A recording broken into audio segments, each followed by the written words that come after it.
Monseigneur, bonjour. Bonjour Florent et bonjour à tous nos auditeurs. Alors, Monseigneur, aujourd'hui, nous allons aborder un sujet qui, je le sais, vous tient à cœur, puisque vous l'avez même écrit dans Prophète de l'Espérance. Il s'agit de l'engagement des volontaires pour la mission.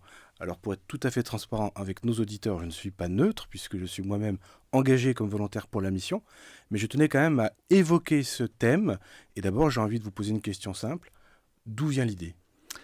Alors cette idée vient déjà de mon côté dans ma prière, où j'ai pu mesurer combien j'étais appelé moi-même à être un prophète de l'espérance, à être un messager de l'évangile, et que je voulais, il me fallait une équipe, enfin des collaborateurs autour de moi pour aller vraiment dans ce sens.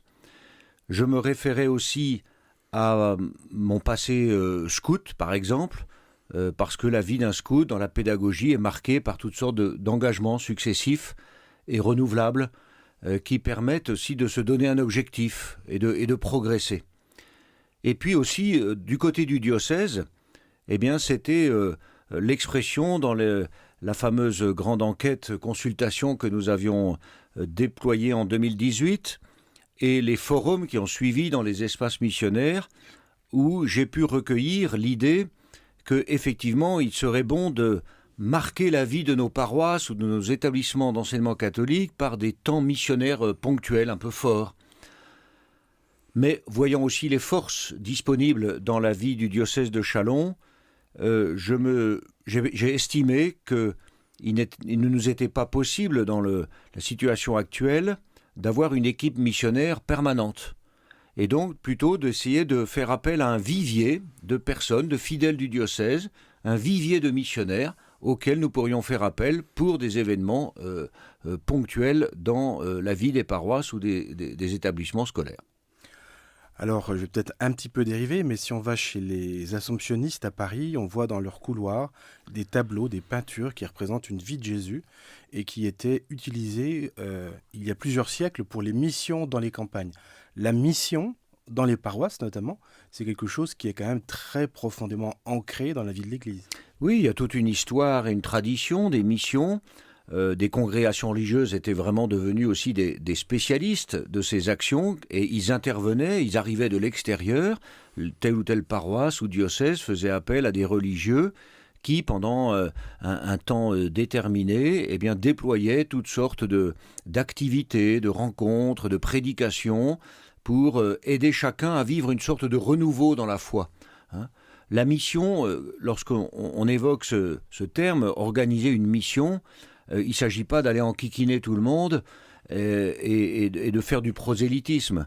Il s'agit de déployer des activités, une parole, des moments de célébration, en tout cas quelque chose qui est visible, qui permet aussi aux chrétiens de se renouveler, de se fortifier, de se stimuler les uns les autres dans cette annonce de l'Évangile qui est notre mission première.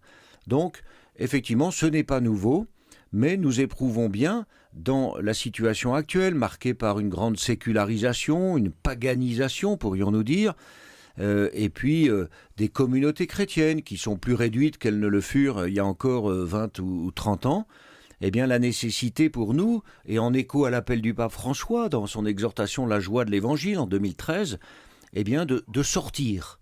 Voilà, une église en sortie, une église qui va vers les périphéries de l'église et de la société. Donc nous sommes appelés, c'est vraiment le cœur de notre vocation, à aller vers les autres pour leur proposer, pas leur imposer, leur proposer le trésor de notre foi et le message de l'Évangile.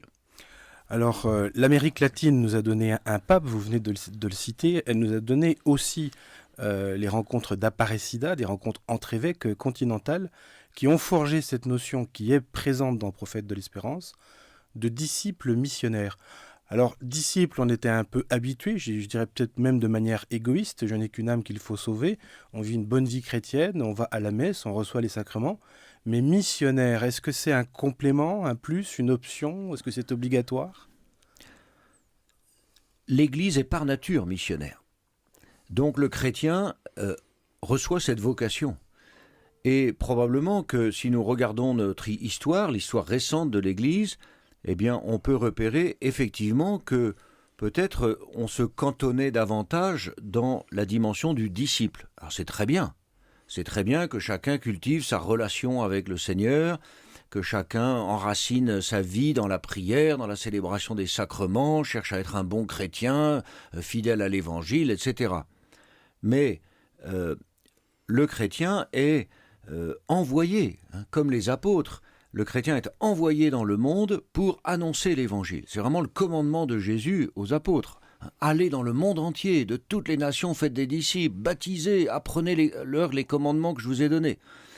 Donc nous redécouvrons en quelque sorte aujourd'hui cette dimension, cette activité missionnaire largement mise en lumière, non seulement par le Concile Vatican II, par les papes qui ont suivi, Paul VI, bien sûr, Paul VI, Jean-Paul II, Benoît XVI, François. On voit bien, il y a toute une continuité dans le magistère de l'évêque de Rome pour nous inviter à la mission.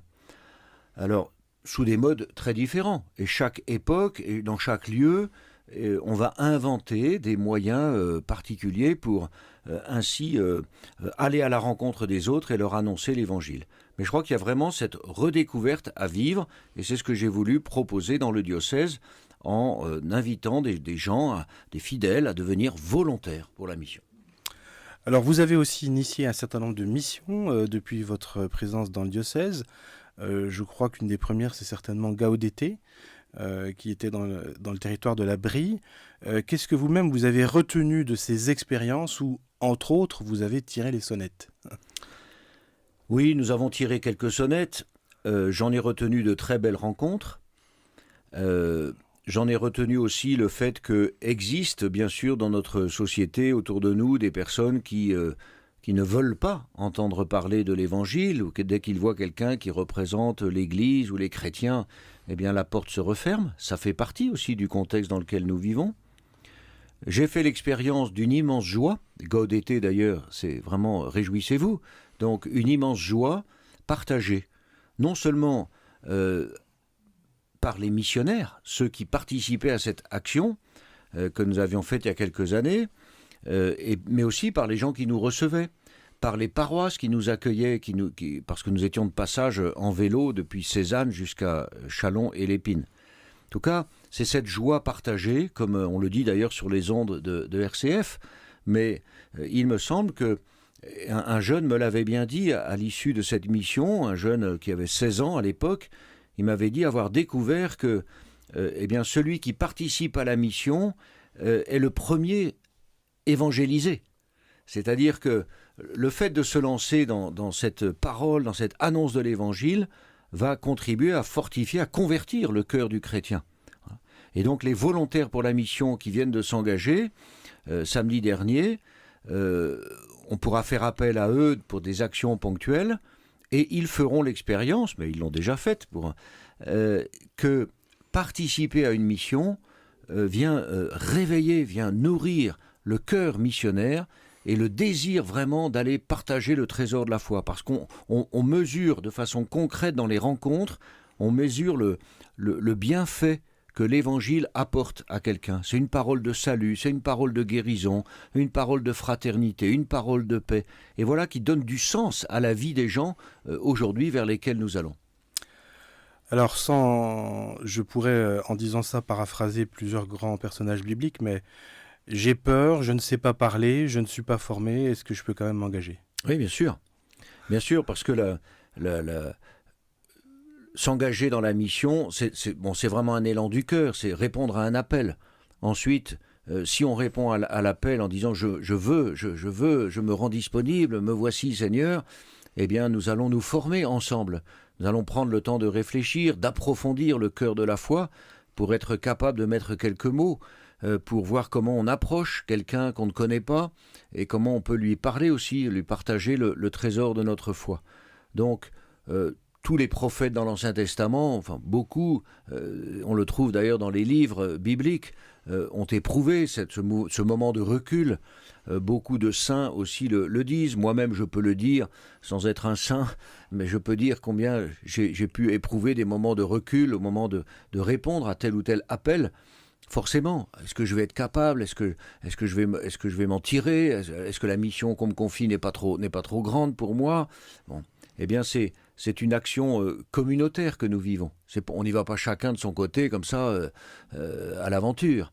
Mais c'est un travail d'équipe où on se soutient les uns les autres et on va vivre les 5 essentiels de la vie chrétienne ensemble. On va se former, on va prier ensemble pour laisser le Seigneur et le Saint-Esprit souffler à travers nous.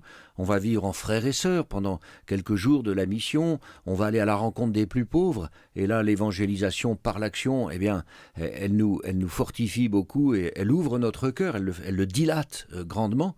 Et puis, il y a l'annonce explicite avec des mots, des paroles, des témoignages. Donc, c'est vraiment cette dynamique-là dans laquelle nous nous engageons. Imaginons que certains de nos auditeurs, en vous écoutant, soient un peu rassurés déjà, et puis peut-être se sentent appelés. Quelle est la démarche? Quel est le planning?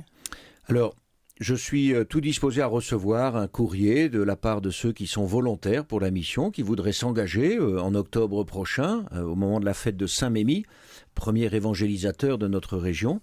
Donc on peut m'adresser un courrier, une demande, un message.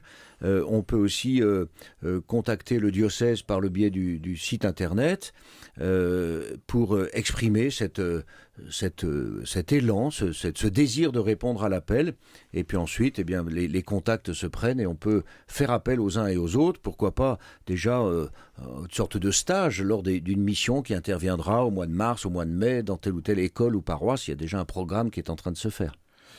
Et on peut être un homme, une femme, un jeune, un ancien, un peu homme, importe. une femme, un jeune, un ancien, peu importe. Chacun est le bienvenu pour vivre ces beaux moments de joie chrétienne.